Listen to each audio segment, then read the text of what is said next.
500 കേരള കവിത പൂരം അങ്ങനെയാണ് നമ്മൾ പറയുന്നത് അല്ലേ.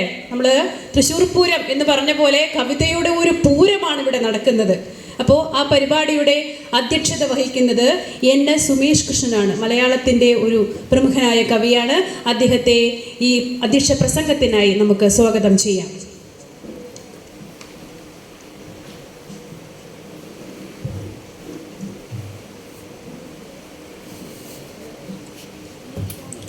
വേദിയിലും സദസ്സിലുമുള്ള ഗുരുജനങ്ങളെ നമസ്കാരം.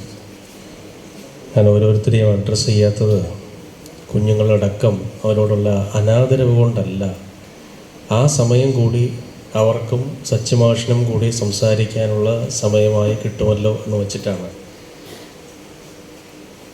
ഈ വേദിയിൽ സംസാരിക്കാതെ സദസ്സിൽ ഇരിക്കുന്ന രാവുണ്ണി മാഷ് കാണിക്കുന്ന ഔചിത്യത്തിൻ്റെ പകുതിയെങ്കിലും ഞാൻ കാണിക്കണമല്ലോ. മാത്രമല്ല, നിങ്ങൾ തിരഞ്ഞെടുത്ത ഈ ദിവസം വളരെ നല്ല ദിവസമാണ്. മലയാള സാഹിത്യത്തിൻ്റെ വലിയ ഇക്കാക്ക എന്ന് വിളിക്കാവുന്ന വൈക്കം മുഹമ്മദ് ബഷീറിൻ്റെ ഓർമ്മ ദിനമാണെന്ന്. തൻ്റേതായൊരു ഭാഷ സൃഷ്ടിച്ച് ആ ഭാഷയിൽ പ്രത്യേകിച്ചൊരർത്ഥവുമില്ല എങ്കിലും ഒരുപാട് അർത്ഥസാധ്യതകൾ തോന്നിക്കുന്ന വരികൾ കാവ്യരൂപത്തിൽ കൂടി എഴുതിയിടാൻ ബഷീർ ശ്രദ്ധിച്ചിരുന്നു. അത്തരമൊരു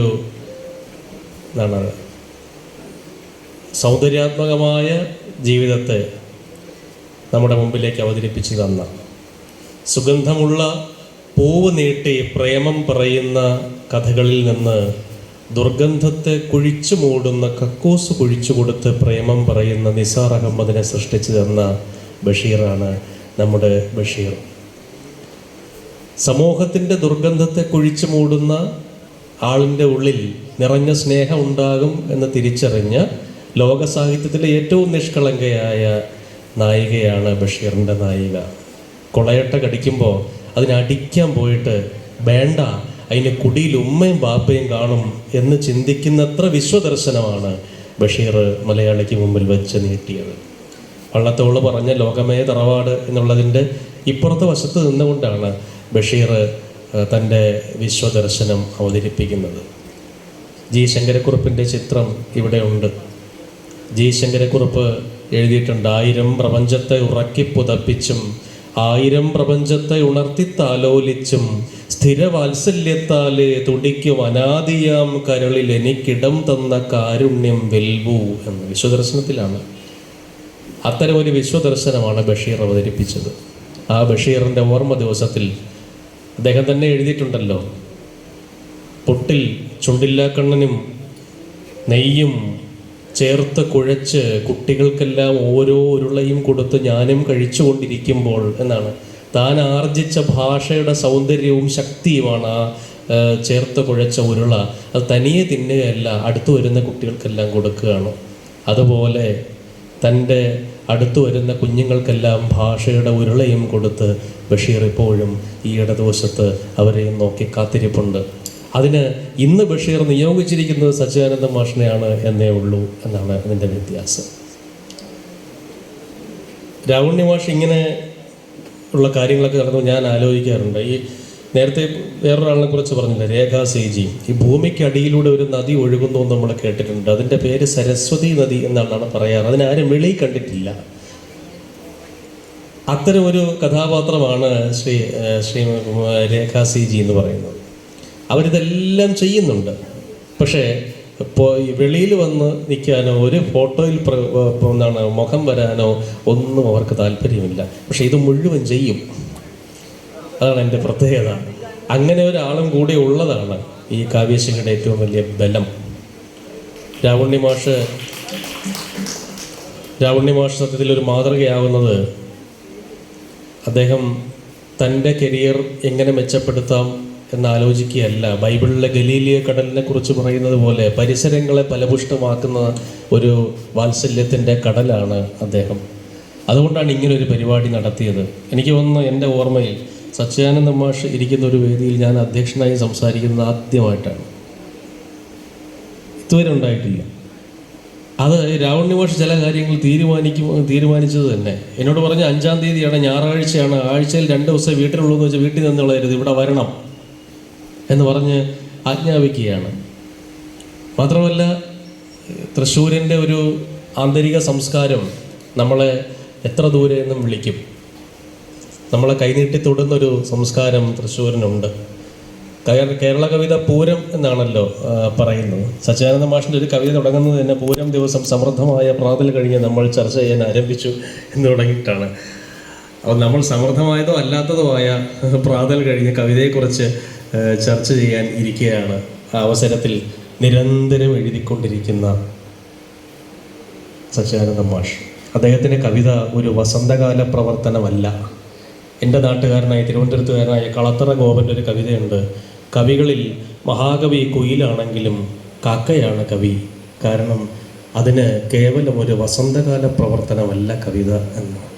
അങ്ങനെ തൻ്റെ കവിത സമൂഹത്തിൽ വസന്തകാലം മാത്രം ഉണ്ടാകുമ്പോൾ മാത്രം വരുന്ന ഒരു കാര്യമല്ല എന്നും, തൻ്റെ മുൻഗാമിയായ വൈലോപ്പിള്ളിയെ പോലെ വസന്തകാലത്തെ വായുവിലെ വസൂരി രോഗാണുക്കളെ കൂടി കാണാനുള്ള 3-ാം കണ്ണ് തൻ്റെ കവിതയ്ക്കുണ്ട് എന്ന ബോധ്യം നന്നായി നമുക്ക് പ്രാവർത്തികമാക്കി തന്ന ആളാണ് സച്ചിദാനന്ദ മാഷ്.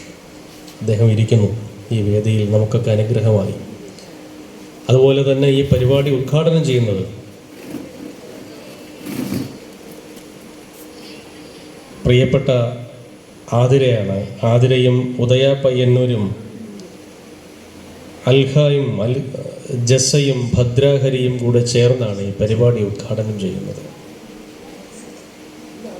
ആതിരയെക്കുറിച്ച് നമുക്കറിയാം. ആതിരയുടെ പുസ്തകത്തിന് ഏതാണ്ട് 9ാമത്തെ അവാർഡാണ് ഈ അടുത്ത കാലത്ത് കിട്ടിയത്, ഇല്ലേ? 9ാമത്തെ വരെ ഞാൻ എണ്ണിയുള്ളൂ. മോഹൻലാൽ മറ്റേ സിനിമയിൽ പറയുമല്ലോ, എത്ര പെഗ് അടിക്കും 7-8 ഞാൻ എണ്ണും, പിന്നെ ഞാൻ എണ്ണാറില്ല.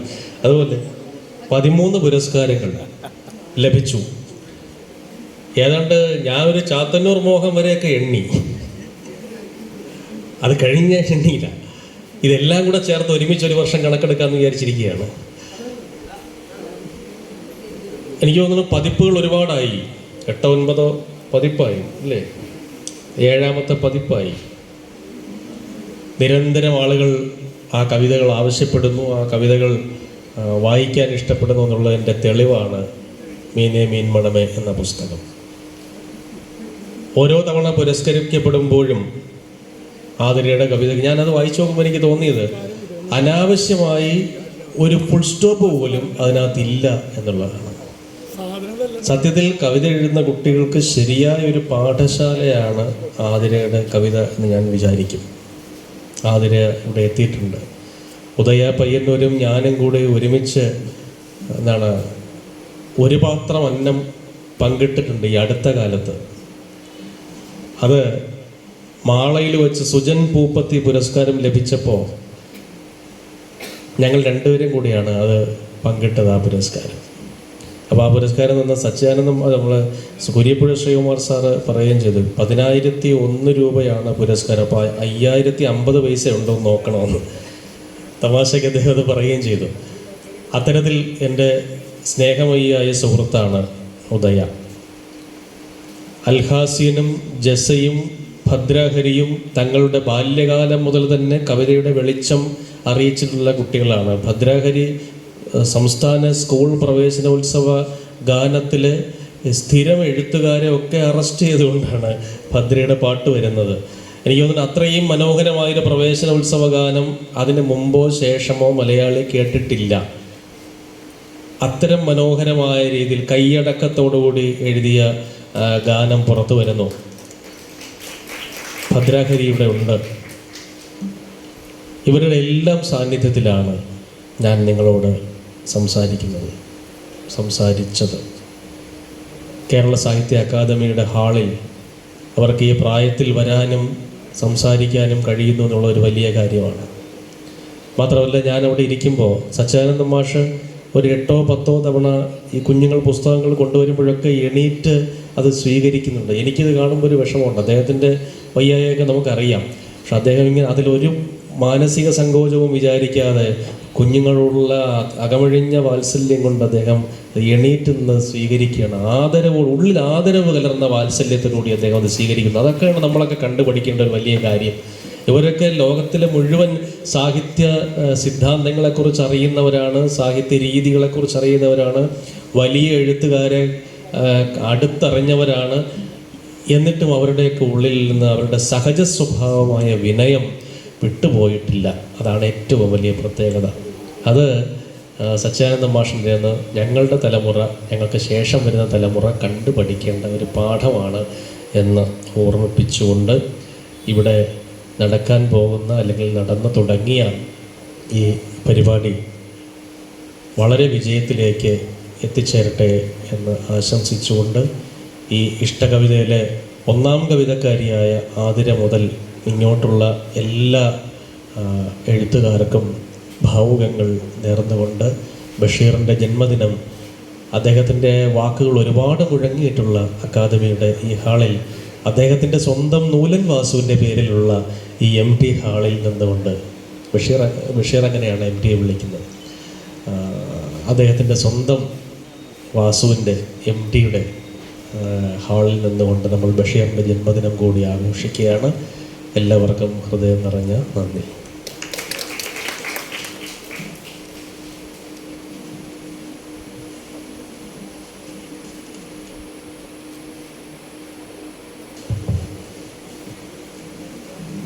ഇഷ്ടകവിത പൂരത്തിൻ്റെ ഉദ്ഘാടന വേദിയിലേക്ക് ഇനി വരുന്നത് ആതിര ആറാണ്. ഇവിടെ സുമേഷ് കൃഷ്ണൻ വളരെ മനോഹരമായ വാക്കുകളാൽ അത് പറഞ്ഞു കഴിഞ്ഞു. മനോഹരമായ വാക്കുകളല്ല, അനുഭവങ്ങളിൽ നിന്നാണ് പറഞ്ഞത്. അപ്പോൾ ഇന്ന് ആതിരയുടെ ഒരു കവിത ഇഷ്ടകവിതയിൽ വന്നിട്ടുണ്ട്. തോറ്റുപോയവർ ജീവിക്കുമ്പോൾ. എത്ര മനോഹരമായൊരു കവിതയാണ്. തോറ്റുപോയവരെല്ലാം തൊട്ടടുത്ത നിമിഷം മരിച്ചു പോകുമെന്ന് ആരാണ്